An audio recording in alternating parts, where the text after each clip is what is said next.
So let's start with exercise 7a. Question number 1 is, which of the following collections are set? If any collection is not a set, give reasons. First point is all persons on earth.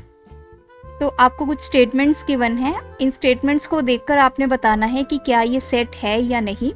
दोबारा से मैं आपको set की definition बता देती हूँ। Set is a well defined collection of similar objects. Well defined का मतलब वो सारे एलिमेंट्स जिनकी कुछ खास प्रॉपर्टी होगी और वो आपस में प्रॉपर्टी मैच करेगी, तो उसको बोला जाता है सेट। अगर आप सेट की डिटेल वीडियो देखना चाहते हैं तो उसका लिंक आपको डिस्क्रिप्शन में मिल जाएगा, तो वहाँ जाकर आप उसको चेक कर लीजिए। तो सबसे पहले है ऑल पर्सन्स ऑन अर्थ। दुनिया पे जितने भी लोग हैं, क्या वो सेट हैं? यस, क्योंकि सभी क्या हैं? ह्यूमन बीइंग है, इस प्रॉपर्टी को वो फॉलो करते हैं और ये डिफाइंड है। हमें यहाँ पे वर्ड दिया गया है ऑल, मीन्स हमने सभी लोगों का सेट बनाना है, तो ये सेट बनाना पॉसिबल है, तो इट मीन्स ये सेट बन सकता है। So yes, this is a set. Second is all male teachers of your school. आपके स्कूल में जितने भी मेल टीचर्स हैं, क्या आप उसका सेट बना सकते हैं? यस। तो यहाँ पे प्रॉपर्टी हमें पता है कि वो टीचर होना चाहिए एंड मेल होना चाहिए, तो हम उसका सेट बना सकते हैं। ये वेल डिफाइंड हमारा सेट है। थर्ड है all leaders of India. India के जितने भी लीडर्स हैं, अब लीडर्स में देखिए ये आ जाता है कि कई तो बहुत जो जैसे आपके विधानसभा, राज्यसभा, आपको पता है कि कितने लीडर्स हैं, कई उससे छोटे लीडर्स होंगे, तो आपके पास एक जनरल डेफिनेशन नहीं है लीडर की कि लीडर किसको बोला जाता है। अगर आपकी एक टीम है, उसका भी एक लीडर होता है, तो यहाँ पे ये डिफाइंड नहीं है। अगर कोई मुझे बोलेगा कि इंडिया के सभी लीडर्स की एक सेट बनाया जाए, तो मेरा आंसर कुछ और होगा, आपका कुछ और होगा, थर्ड पर्सन का कुछ आंसर और होगा। तो इसलिए ये सेट जो है ये वेल डिफाइंड नहीं है, हमारे पास इसकी कोई बाउंड्री नहीं है। तो यहाँ पे हम इस सेट को अगर बनाएंगे, सेट बन सकता है, लेकिन ये वेल डिफाइंड नहीं होगा, सभी लोगों का सेम आंसर नहीं मिलने वाला है। तो this is not a well defined set. Next है all healthy people of your town. अब जो हेल्दी है, ये वर्ड की डेफिनेशन तो किसी के लिए कुछ होगी और किसी के लिए कुछ होगी। हेल्दी कईयों का ये हो सकता है कि जिसका वेट 50 से कम हो वो हेल्दी है, या फिर किसी सेकंड पर्सन के माइंड में हेल्दी की डेफिनेशन ये हो सकती है कि जो हेल्दी खाना खाए वो हेल्दी है, जिसको कोई बीमारी नहीं है वो हेल्दी है। तो इट मीन्स अगर हम इसका सेट बनाएंगे तो हर एक लोग का जो आंसर आएगा सेट में वो डिफरेंट होगा, सेट के एलिमेंट्स डिफरेंट डिफरेंट होंगे। So this is not a well defined set, इसलिए हम इसको सेट नहीं मानेंगे। नेक्स्ट है all fat boys of your locality. Again जो फैट वर्ड यहाँ पे यूज हुआ है, इसकी कोई डेफिनेट एक बाउंड्री नहीं है। किसी के लिए फैट की डेफिनेशन लुक वाइज हो सकती है, जो देखने में मोटा लगे, किसी के लिए वेट वाइज हो सकती है। तो इट मीन्स कि डिफरेंट डिफरेंट लोगों का डिफरेंट डिफरेंट पर्सपेक्टिव रहेगा फैट को देखने का, इसलिए this is not a well defined set. All planets in our solar system. तो सोलर सिस्टम के प्लैनेट्स के बारे में अगर आपने सेट बनाना है तो yes, this is a well defined set, क्योंकि अगर मैं 4 स्टूडेंट्स से पूछूं कि सोलर सिस्टम में हमारे जो प्लैनेट्स है उसका सेट बनाया जाए, तो सभी के आंसर सेम मिलने वाला है, तो इसलिए ये वेल डिफाइंड सेट है।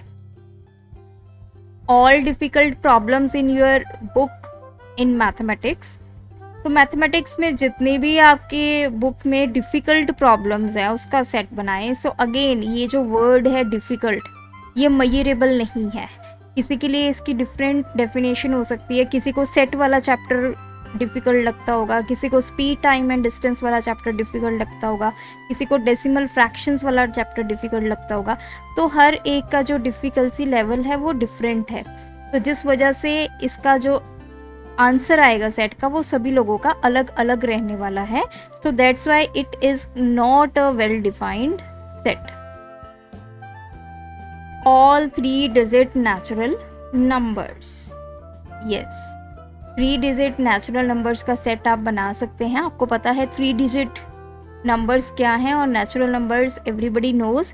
तो इसका अगर सेट बनेगा तो सभी लोगों का सेम आंसर आएगा, this is well defined set. And the last is all books in your library. आपकी लाइब्रेरी में जितनी भी बुक्स पड़ी हैं, क्या आप उसका सेट बना सकते हैं? यस, आप सभी उसका सेट बना सकते हैं क्योंकि बुक्स सेम है। तो अगर 5 स्टूडेंट्स उसका सेट बनाएंगे तो सभी का आंसर सेम आएगा, this is a well defined set. तो इसका आंसर आएगा yes, this is a well defined set. Moving towards next question, describe each of the following set in roster form. अब आपके सामने कुछ यहाँ पे डेफिनेशंस लिखी हुई हैं। अब आपने इसका सेट बनाना है in roster form. Roster form मैंने आपको बताया था, सबसे पहले हमें सेट का नेम लिखना है, for example A, then equals to, then curly braces के अंदर आपने एलिमेंट्स लिखने हैं, एलिमेंट 1, एलिमेंट 2, एलिमेंट 3, जो ये ऑब्जेक्ट्स हैं, और इनको सेपरेट करना है हमें कॉमा से। सो इसको बोला जाता है रोस्टर मेथड, रोस्टर फॉर्म और टेबुलर फॉर्म। सबसे पहले है a equals to x। x क्या है? एलिमेंट है सेट का, such that x is a natural number, और कंडीशन क्या है? इस x की वैल्यू 5 से स्टार्ट होकर 14 तक जाएगी। x जो है इक्वालिटी नहीं दी तो 5 को हम इंक्लूड नहीं करेंगे। सिमिलरली यहाँ पे इक्वालिटी नहीं है तो 14 को भी हम इंक्लूड नहीं करेंगे। x की जो वैल्यू है वो 5 से बड़ी है लेकिन 14 से छोटी है। तो मेरा सेट क्या बनेगा? a equals to curly braces के अंदर 5 से बड़ी वैल्यू 6, नेचुरल नंबर्स आपको पता है 6, 7, 8, 9, 10, 11, 12 एंड 13। ये हमारा सेट बनेगा। यहाँ पे स्टूडेंट्स आपको ध्यान में रखना है, आपको इक्वालिटी गिवन है या नहीं। x की वैल्यू 5 से बड़ी 6 से स्टार्ट हुआ, 14 से छोटी तो हमारा सेट 13 पे खत्म हो गया। अगर ये कुछ इस तरह से होता, less than equals to x, less than equals to 14, तो आप एलिमेंट्स 5 से स्टार्ट करके 14 तक लेकर जाते। नेक्स्ट हम देखते हैं b equals to x such that x is a factor of 18। 18 के जितने भी फैक्टर्स हैं उसका आपने सेट बनाना है। सो मैं लिखूंगी b equals to curly bracket start, तो फैक्टर्स सबसे पहले 1, 2, 3, 6, 9 एंड द नंबर इटसेल्फ। तो ये सारे आपके सेट के एलिमेंट्स हैं। c equals to x such that x is a prime factor of 330। तो हमें प्राइम फैक्टर्स देखने हैं, तो सबसे पहले 330 के फैक्टर्स बनाते हैं, तभी हमें पता चलेगा कि सेट में क्या वैल्यूज आएंगी।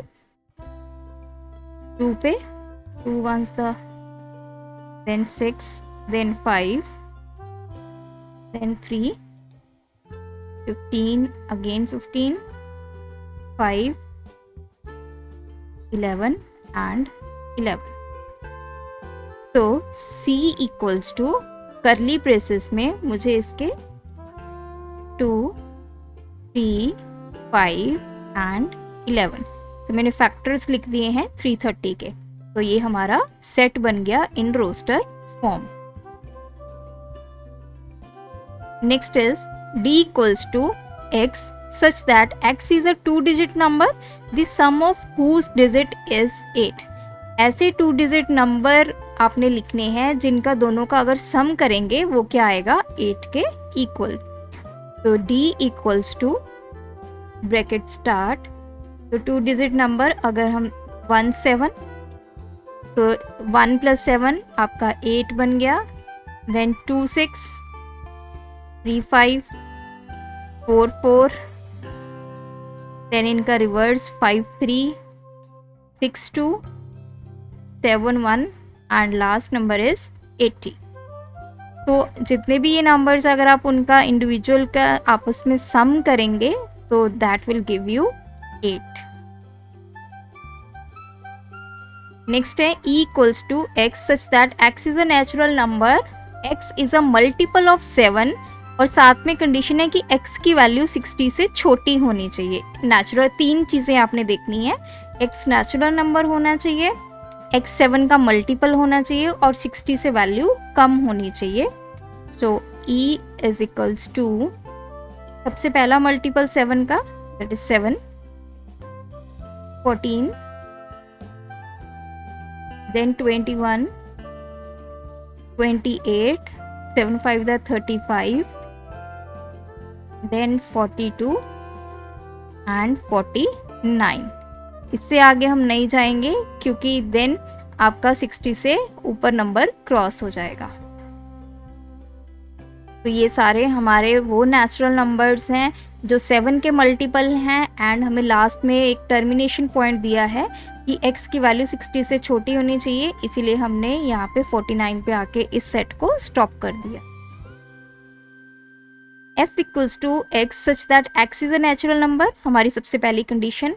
x is neither prime nor composite, तो x हमारा नेचुरल नंबर तो होना चाहिए, तो वो ना ही प्राइम हो ना ही कॉम्पोजिट हो, तो ये हमारा एक ही नंबर है, that is 1, which is neither prime neither composite. Next है g equals to x such that x is an even prime number. तो g इक्वल्स टू इवन भी होना चाहिए, प्राइम भी होना चाहिए। देखिए इवन नंबर्स तो आपको पता है 2, 4, 6, 8 से स्टार्ट हो जाते हैं, लेकिन यहाँ पे इवन भी होना चाहिए and also a prime number, so it is 2।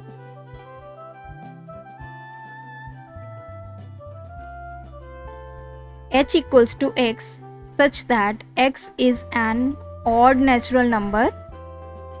x की कंडीशन क्या है कि वो नेचुरल नंबर होना चाहिए, बट क्या होना चाहिए, ऑड होना चाहिए, और x की जो वैल्यू है वो 50 और 60 के बीच में लाई करनी चाहिए। तो h equals to odd numbers 51, 50 से बड़ी 60 से छोटी, तो 51, 52, सॉरी 53 क्योंकि हमें ऑड नंबर्स गिवन है, then 55, 57 and 59। अगर यहाँ पे ऑड वर्ड ना यूज़ होता तो आप 51 से लेके 59 तक सभी नंबर्स को सेट में इंक्लूड कर सकते थे, लेकिन अब हमें ऑड नंबर्स गिवन है, तो हमें ध्यान में रखना है कि हमारे नंबर्स ऑड हों, नेचुरल हों और 50 से बड़े बट 60 से छोटे। तो वो नंबर्स हैं 51, 53, 55, 57 एंड 59।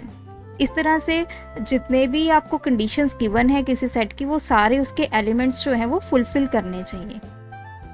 तो आज की वीडियो में इतना ही। अगर आपको सेट की पूरी नॉलेज चाहिए तो 2 वीडियोस ऑलरेडी मैं सेट के ऊपर बना चुकी हूँ, introduction to set and different ways to write the set, जिसमें आपके 3 अलग अलग मेथड से हम सेट को कैसे लिख सकते हैं वो भी मैंने पूरा एक्सप्लेन किया है।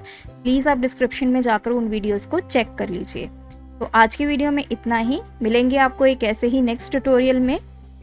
अगर आपकी कोई क्वेरी है तो आप हमें कमेंट करके लिख सकते हैं। बढ़ाना है ज्ञान तो फॉलो गणित विज्ञान। Thank you.